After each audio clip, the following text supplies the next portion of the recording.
The Alcatraz riot that hit a 6-year plan in San Francisco. The gunfire stopped at 2:41 p.m. on May 2, 1946. After that, nothing. Stay with this story. What happened in those 17 days of silence changed federal prison policy forever. Alcatraz Island, San Francisco Bay, America's most infamous maximum security prison. 1.5 miles from shore. Supposedly escape-proof. Associate Warden Ed Miller stood in the administration building, staring at the cell house. No sounds, no movement, no communication. For 6 hours. The Battle of Alcatraz had ended that morning. 3 inmates dead, 2 officers dead, 14 officers wounded. The Marines had been called in, but the silence afterward was worse than the gunfire. Miller had worked at Alcatraz for 11 years. He knew the rhythms of the prison, the sounds, the patterns. This wasn't normal lockdown quiet. This was something else. He radioed Officer Cecil Corwin in the hospital wing. Corwin had been shot during the riot but refused to leave. Anything from D block? Static. Then Corwin's voice, strained. Nothing. They're not responding to count calls. D block. Segregation unit. The worst of the worst. Men too dangerous for general population. 19 cells. 19 inmates who should have been accounted for during the riot. But nobody had checked. The riot had started in C block. Inmates Bernard Coy, Joseph Kretzer, and Marvin Hubbard had overpowered guards, seized weapons, and attempted to escape. The plan failed. Marines stormed the cell house. The 3 ringleaders were killed. Case closed. Except D block had gone silent. Miller grabbed his keys and headed for the cell house. Protocol said to wait for the full count team. But 6 hours of silence from 19 dangerous men wasn't protocol. It was a warning. The cell house was a cathedral of concrete and steel. 3 stories of cells stacked in blocks. Catwalks. Gun galleries. Everything designed for maximum visibility and control. D block sat isolated at the far end. The disciplinary segregation unit. Solid steel doors instead of bars. Food slots. Minimal human contact. Miller approached with 4 officers, riot gear on, weapons drawn. The first cell, D1, held Robert Stroud, the Birdman of Alcatraz, serving life for murder. Miller looked through the observation slot. Stroud sat on his bunk, reading. Normal. Stroud. Count time. Stroud looked up. His expression was odd. Not defiant. Not scared. Careful. Something you should know, Warden, Stroud said quietly. About D14. What about it? Nobody's checked it since the shooting started. Miller felt his stomach drop. Why not? Because the men in here know better. Miller moved down the tier. D2 through D13. Each inmate accounted for. Each one giving the same strange look. Like they knew something he didn't. He reached D14. The observation slot was covered from the inside. Against regulations. Miller knocked. Inmate, uncover the slot. Now. Nothing. He pulled his baton and hammered on the steel door. This is Associate Warden Miller. Uncover that slot or we're coming in. Silence. Officer Corwin limped up beside him, pale from blood loss but focused. Sir, that's Rufus McCain's cell. McCain. Armed robbery. Attempted escape. Violent history. He'd been in D block for 8 months. When was he last seen? Corwin checked his log. Yesterday morning. Breakfast delivery. 24 hours ago. Before the riot. Miller made the call. They were opening the cell. 4 officers positioned themselves. Riot shields up. Gas grenades ready. Miller inserted the key. The lock turned. The door swung open. The cell was empty. No McCain. No blanket. No personal items. Just bare concrete and a small hole in the back wall. Not a tunnel. The walls were too thick. A ventilation shaft. 6 inches in diameter. Standard in all cells for air circulation. But this one had been widened. Carefully. Methodically. Over months. The concrete around it was smooth. Worn down with something abrasive. The grate was gone. McCain had removed it from the inside. And the vent led directly into the utility corridor. a maintenance space that ran behind D block, a space that connected to the armory. Miller's blood went cold. During the riot, inmates Coy, Kretzer, and Hubbard had somehow obtained weapons from the armory. Investigators assumed they'd seized keys from a guard. But what if they hadn't? What if someone had accessed the armory from inside the walls? What if McCain had been the one who armed them? Miller radioed the command center. Full lockdown. Complete facility search. We have a missing inmate. Which inmate? Rufus McCain. D-Block. He's been gone at least 24 hours. The voice on the radio went quiet. Then, Sir, McCain is on the casualty list. He was killed during the riot. That's impossible. His cell is empty. We have a body in the morgue identified as McCain. Dental records confirmed. Miller looked at Corwin. Show me the body. They went to the prison morgue, a small room in the basement. Cold storage for the dead until they could be transported off the island. 5 bodies. 3 inmates killed during the riot. 2 officers. The coroner pulled out the drawer marked McCain, Rufus. The body was badly damaged. Gunshot wounds to the chest and head. Face partially destroyed by close-range fire. But the build was right. The height. Miller stared at the corpse. Something felt wrong. Who identified him? The coroner checked his notes. Officer Reynolds. Said he recognized McCain from D Block. Where's Reynolds now? Hospital. He took shrapnel during the assault. Miller looked closer at the body. The hands. The fingers. McCain had a distinctive scar on his left hand. A burn mark from a prison kitchen accident 2 years ago. This body had no scar. Miller felt the floor drop out from under him. This isn't McCain. Sir, the dental records. Were they taken before or after the riot? The coroner paled. After. We used McCain's prison medical file for comparison. Who had access to that file? It's kept in the administration building. Medical staff. Senior officers. Miller's mind raced. Someone had switched the records. Deliberately misidentified the body. Which meant the real Rufus McCain was still alive. Somewhere on Alcatraz. Or worse, already gone. But when they checked the logs for boat departures during the riot, everything changed. Because 3 supply vessels had left the island during the chaos. And nobody had searched them. Associate Warden Miller pulled the departure logs from the island's dockmaster. 3 boats. All authorized. All during the riot. 1 medical supply vessel at 9:47 a.m. 1 laundry service boat at 11:23 a.m. 1 maintenance crew transport at 1:15 p.m. Standard operations. Nobody thought twice about them during the chaos. That was the first mistake. Miller called the dock master into his office. Harvey Brennan, 62 years old. 23 years managing Alcatraz's watercraft. These 3 boats, Miller said. Did you personally inspect them before departure? Brennan shifted uncomfortably. During a riot? No, sir. I verified credentials and let them go. Who authorized the departures? Captain's office. Standard procedure during emergencies. We can't stop supply operations just because. Show me the authorization forms. Brennan produced 3 carbon copy forms. Each signed by Captain Philip Bergen. Each stamped with the proper codes. Everything looked legitimate. Except Bergen was in the hospital with a concussion. He'd been knocked unconscious at 9:15 a.m. before the first boat left. Miller grabbed the phone. Get me the harbormaster in San Francisco. Now. The San Francisco harbormaster confirmed all 3 vessels had docked that day. The medical supply boat returned to its company dock at 10:30 a.m. The laundry service boat went to its facility at noon. The maintenance transport went to Pier 45 at 2 p.m. All normal. All routine.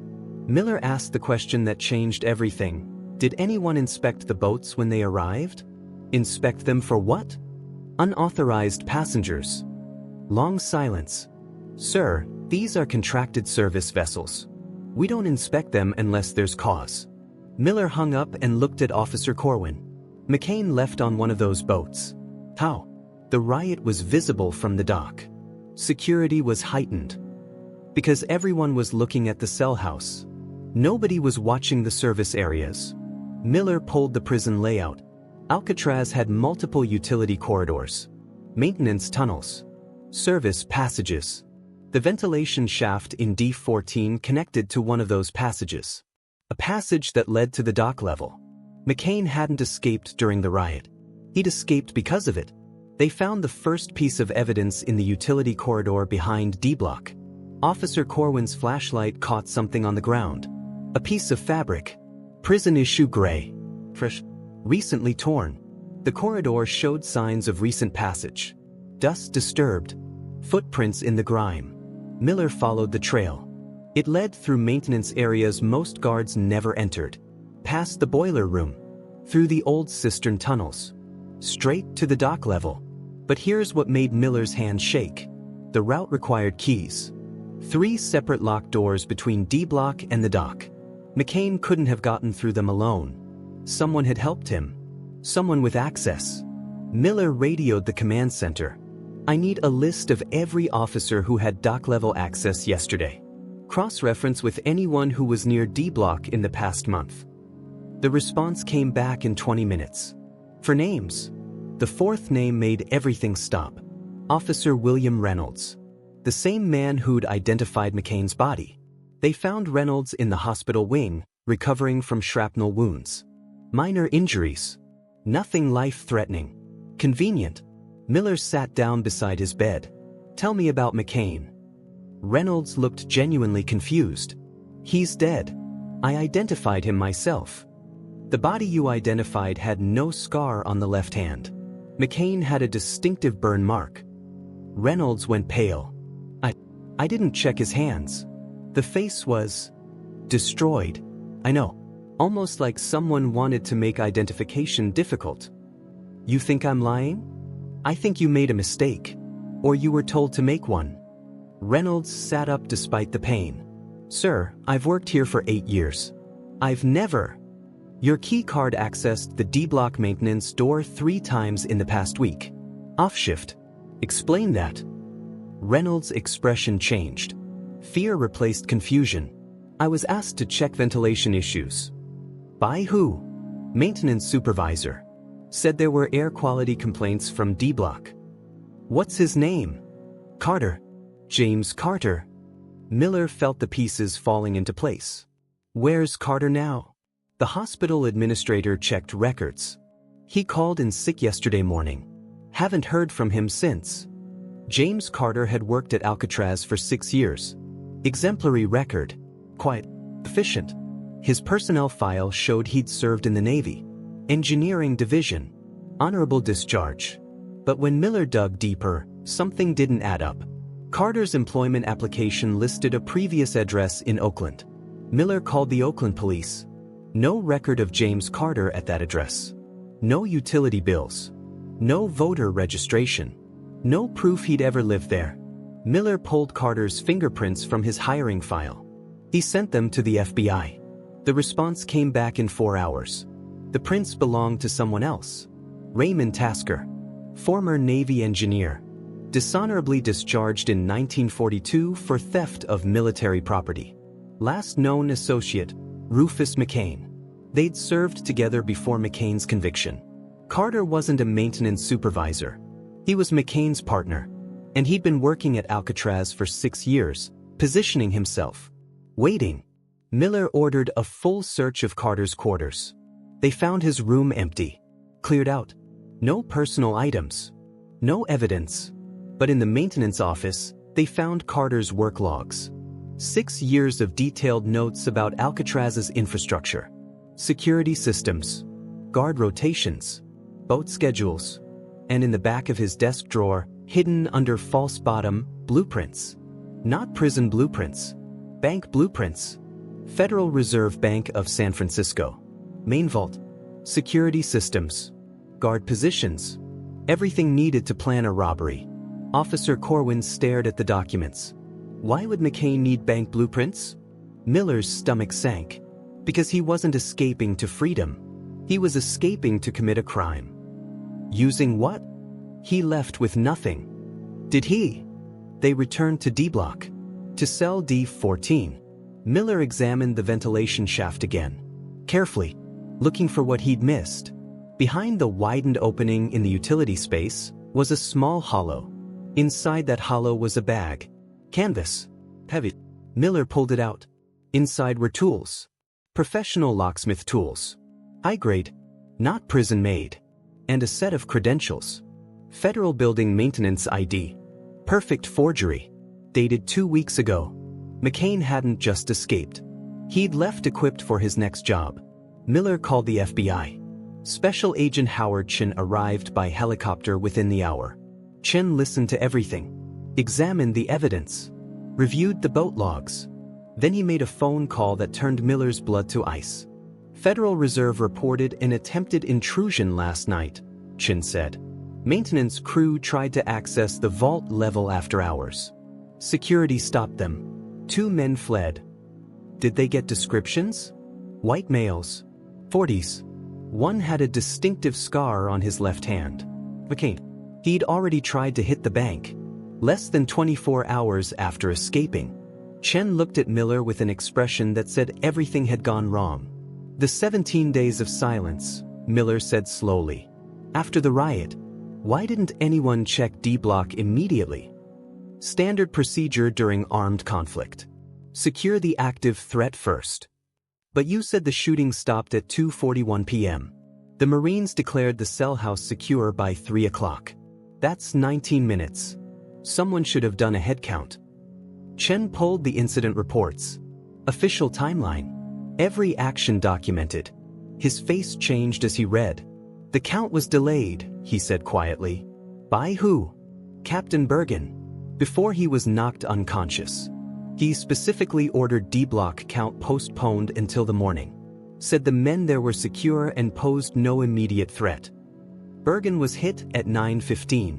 McCain probably left around 1 o'clock on the maintenance boat. Someone gave him almost 4 hours of head start by delaying that count. Chen looked up. You think Bergen was involved? I think someone told him to delay the count. Someone he trusted. They went to the hospital to question Bergen. His room was empty. The nurse said he checked himself out an hour ago. Against medical advice. Nobody knew where he'd gone. The FBI issued alerts for Bergen, Carter, and McCain. All 3 had vanished. But Chen found something else in the boat departure logs. The maintenance transport that left at 1:15 p.m. had required 2 passengers according to the manifest. Carter and 1 crew member. The crew member's name was listed as J. Bergen. Captain Bergen's son, who officially didn't work for the prison. Miller sat down heavily. It wasn't just McCain and Carter. The captain's son was involved. Maybe the captain himself. Why would Bergen help a convicted criminal escape? They found the answer in Bergen's office. In a locked drawer, bank statements. Showing regular deposits from an offshore account. For 6 years. The same 6 years Carter had worked at Alcatraz. Someone had been paying Bergen to look the other way. To facilitate the plan. To ensure McCain could escape when the time was right. The riot wasn't chaos. It was cover. And the 17 days of silence afterward? That was the window McCain needed to disappear completely. Chen made another call. His expression went dark. Federal Reserve just reported something, he said. Their security review found evidence of multiple reconnaissance visits over the past 6 months. Maintenance crews. Inspectors. All with legitimate credentials. Carter's forgeries. Yes. But here's the problem. The bank's new vault system goes fully operational in 3 days. After that, the security upgrades make the old blueprints useless. Miller understood. McCain wasn't attempting a robbery last night. He was doing final reconnaissance. The real hit is still coming.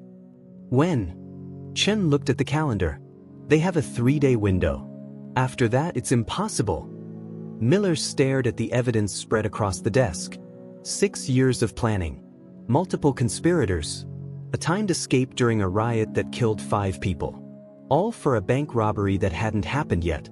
And somewhere in San Francisco, Rufus McCain was preparing for the biggest score of his life. With 17 days of silence to cover his tracks. Chen's radio crackled. FBI field office. Urgent. "Sir, we've got a credible threat. Federal Reserve. Tonight. Anonymous tip says maintenance crew will attempt vault access at 2 a.m. Chen looked at Miller. "It's a trap. For who? Us or them?" Neither man had an answer.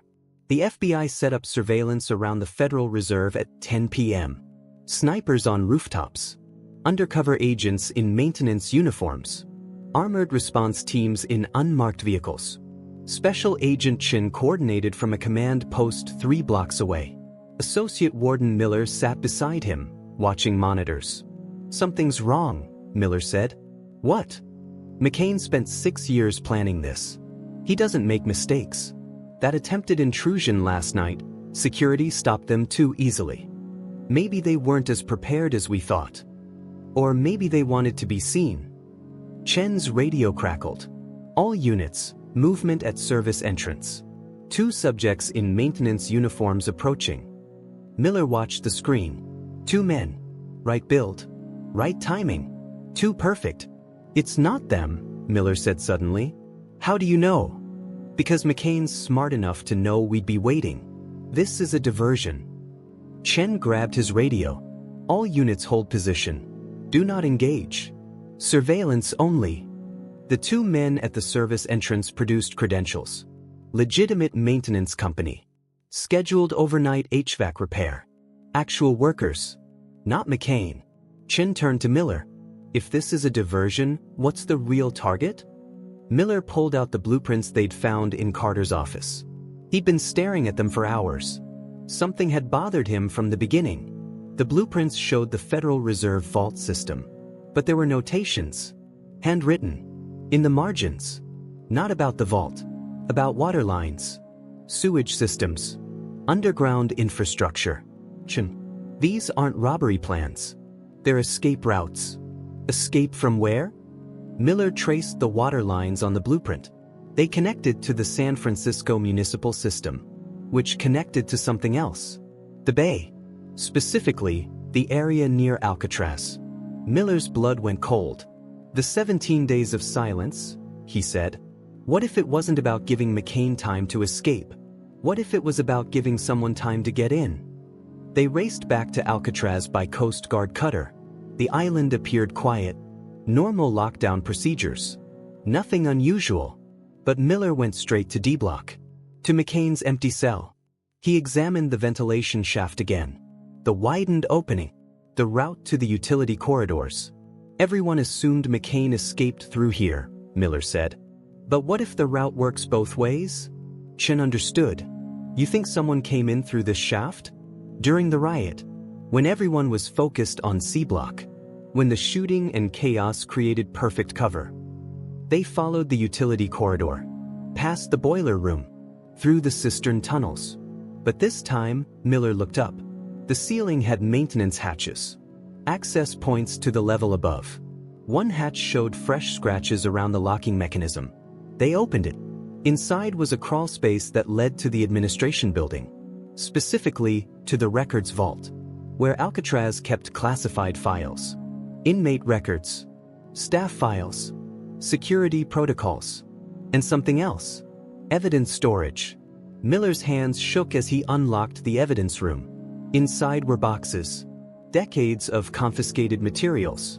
Items taken from inmates over the years. High-value contraband that couldn't be destroyed. Property held for release. Personal effects from deceased inmates. One box was missing. The inventory log showed it had been checked out during the riot. By Captain Bergen. The box had contained materials from a 1938 case. Bank robbery. Los Angeles. Never solved. The suspects had been caught, but the money, $300,000 in bearer bonds, had never been recovered. One of those suspects had died in Alcatraz in 1944. His name was Edward McCain. Rufus McCain's father. Miller sat down heavily. "It was never about robbing the Federal Reserve," he said. "It was about recovering what was already stolen." Chen pulled the case file. Edward McCain was convicted of bank robbery in 1938. Sentenced to Alcatraz. Died of tuberculosis in 1944. He never told anyone where the bonds were hidden. Except his son. Rufus McCain was convicted in 1940. Armed robbery. He was sent to Alcatraz in 1942. Miller saw it clearly now. Father and son, both in Alcatraz. Edward knew he was dying. He told Rufus where the bonds were hidden. Where? Inside the prison. Edward had worked in the administration building, maintenance detail. He'd hidden the bonds somewhere in the infrastructure before his arrest. Somewhere they'd survive for years. Chen looked at the empty evidence box. But the bonds were confiscated when Edward died. Standard procedure. Personal effects go to evidence storage. Right? Which meant Rufus couldn't just retrieve them. He needed someone on the outside to help him. Someone who could get onto Alcatraz, access the evidence room, and get out. Carter. Carter was the inside man. But he needed time. He needed distraction. He needed everyone looking the wrong direction. Chen's expression darkened. The riot wasn't just cover for McCain's escape. It was cover for Carter to access the evidence room and take the bonds. And the 17 days of silence afterward? That was how long it took for anyone to notice the evidence box was missing. By then, Carter was gone. McCain was gone. Bergen was gone. But the bank blueprints, Miller pointed at the notations, weren't about robbing the bank. They were about studying underground routes from the Federal Reserve to the waterfront, because that's where Edward McCain originally hid the bonds before his arrest, in an old smuggling tunnel near the Embarcadero. So the attempted intrusion last night was them retrieving the bonds from the original hiding spot, using the Federal Reserve basement as access to the old tunnel system. Chen grabbed his radio. All units, new priority. Embarcadero waterfront. Historical tunnel systems near the old piers. Suspects may be accessing pre-1940 infrastructure. The FBI located 3 possible tunnel entrances along the Embarcadero. 2 had been sealed decades ago. The third was hidden behind a condemned building scheduled for demolition. Fresh tool marks around the entrance. Recently accessed. SWAT teams went in with flashlights and weapons drawn. The tunnel was narrow, brick-lined, built during Prohibition for bootlegging. 50 yards in, they found evidence of recent passage. Footprints, tool marks, disturbed debris. And at the end of the tunnel, in a sealed alcove behind a false wall, nothing. The bonds were gone. But they found something else. A body. James Carter. Shot twice. Dead approximately 12 hours. Miller stared at Carter's corpse while forensics worked. McCain killed his own partner, Chen said. McCain killed everyone who could identify him. Carter. Probably Bergen and his son too. We just haven't found them yet. Why kill them after the job was done? Because $300,000 in bearer bonds is worth more when you don't have to split it. Chen's phone rang. He answered, listened, and his face went pale. They found Captain Bergen, he said quietly, in his home in Oakland. The parent's suicide. Gun in his hand. Note confessing to helping McCain escape. Staged. Obviously. But here's the interesting part. Bergen's bank account shows a wire transfer yesterday. $300,000. To an offshore account. Then immediately transferred out to another account. Untraceable. Miller understood. McCain made it look like Bergen was paid off. Killed him. Took the bonds and the money. Perfect scapegoat. We'll never find him now. He's had almost 18 days to disappear. Miller looked at the tunnel. At Carter's body. At the evidence of 6 years of planning. Something still didn't fit. The riot, he said. Coy, Kretzer, and Hubbard. 3 inmates who started it. What if they didn't plan it themselves? Chen pulled the incident reports. They were career criminals. Escape history. Motive and means. But the timing? May 2nd, 1946. Why that specific day? I don't follow. Edward McCain died on May 4th, 1944. 2 years earlier. Almost to the day. Chen's eyes widened. You think the riot was deliberately triggered to coincide with the anniversary? I think Rufus McCain spent 2 years manipulating Coy, Kretzer, and Hubbard. Feeding them information. Encouraging their escape plan. Making sure they'd act on May 2nd. Why? Because he needed the chaos. He needed everyone focused on C Block while Carter accessed D Block and the evidence room. He needed the Marines, the gunfire, the perfect storm of distraction. So 5 people died just to create cover? Miller nodded slowly. McCain spent 6 years planning this. He wasn't going to let anything stop him, including human life. The FBI launched a nationwide manhunt, but Rufus McCain had vanished. No passport activity, no border crossings, no financial transactions. He'd become a ghost. 2 weeks later, a body washed up near the Golden Gate Bridge. 40s. Matching McCain's description. Dental records were inconclusive due to water damage. But the body had a distinctive scar on the left hand. Burn mark. Exactly like McCain's. The FBI closed the case. Associate Warden Miller wasn't convinced. 3 months later, Miller received an envelope. No return address. Postmarked Mexico City. Inside was a newspaper clipping. A short article about an American businessman who'd purchased a luxury resort in Acapulco. The businessman's name was Robert Tasker. Raymond Tasker was Carter's real name. Robert Tasker was likely an alias. The article included a photograph. A man in his 40s. Sunglasses. Resort owner. Smiling. Miller stared at the photo for a long time. The build was wrong. The hair was different. The face had been surgically altered. But the hands were visible in the photo. The left hand had no scar. McCain had faked his death using another body. Another substitution. Just like he'd done in the morgue at Alcatraz. And he was living somewhere under a new identity, $300,000 richer. Miller never told the FBI about the envelope. What was the point? McCain had one. Dr. Sarah Lindholm published a criminology paper in 1953 about the Alcatraz riot. Her conclusion haunted Miller for the rest of his life. The Battle of Alcatraz was not a spontaneous uprising. It was a meticulously orchestrated diversion. 5 people died not in pursuit of freedom, but in service of a crime that had been planned for 6 years. The 17 days of silence that followed were not administrative delay. They were the window needed for the crime to be completed and evidence to be destroyed. The question isn't whether our prison systems can prevent riots. It's whether we can recognize when chaos is deliberate. Miller retired from Alcatraz in 1952. He spent his last years reviewing old cases, looking for patterns, looking for other crimes disguised as chaos. He found 7 incidents across federal prisons where riots or emergencies had coincided with unexplained evidence losses or inmate movements. 7 cases where the chaos might have been the plan, not the failure. The Bureau of Prisons never investigated his findings. Too many questions. Too many implications. In 1963, Alcatraz closed permanently. The official reason was maintenance costs and deteriorating facilities. But Miller knew the truth.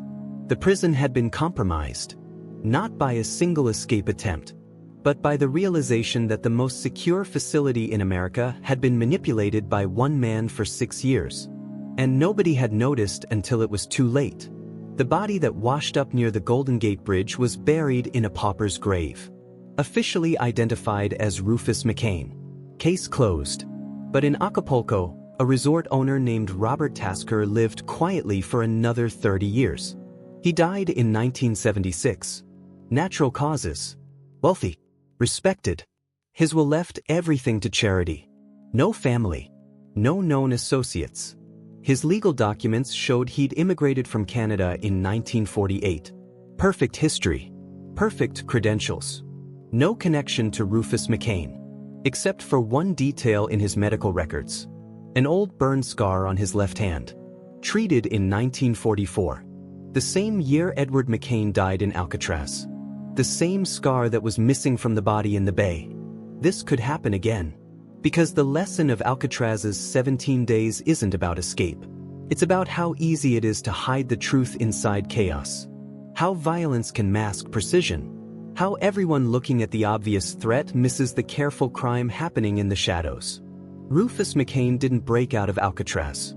He orchestrated a massacre to cover a theft. And the system called it a riot.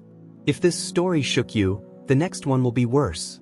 Because the question isn't how many inmates have escaped prison. It's how many crimes have been disguised as chaos, and we never knew to look.